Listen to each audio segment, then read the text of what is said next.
Bergoyang pica-pica.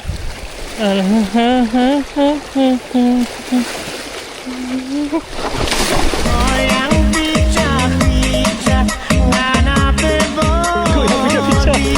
Basah tender.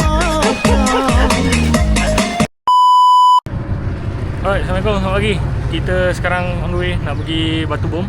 Kita mungkin main Batu 1 atau Batu 3, tengok mana yang boleh naik. Kita dengan Zat, Anip, dengan tim gawas, Miskun dengan Along. Alright, apa-apa kita jumpa kat Batu. Alright guys, kita baru sampai Mengah. Pasal nak turun tadi susah sikit lah, air cetek kan. So aku set up jap, jaga kita kas. Okay, kita pakai SP daripada Kaidoku 8cm, jihad daripada Kaidoku, leader Kaidoku 50 lb, tali Kaidoku 32 lb,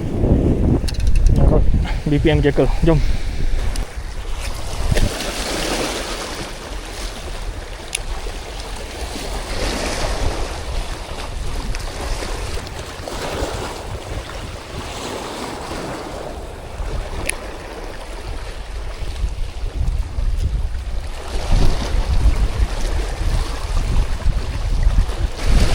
Pindah spot.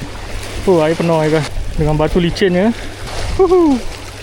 Strike tak lagi. Harap-harap kat sana ada strike Macam dah bawa.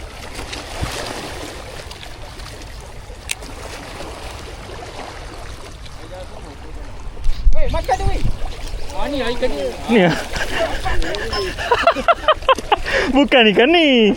Tapi tak apalah Yang penting ada lah strike Yang tadi keluar je strike ni tak keluar. Dah adik lah guys, tak gumpau kerapu. Kerapu manis. Mana nak letak Jad?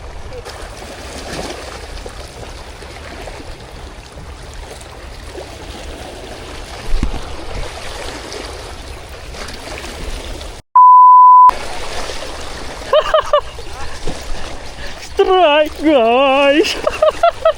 Tapi tak keluar drag Woi, jenak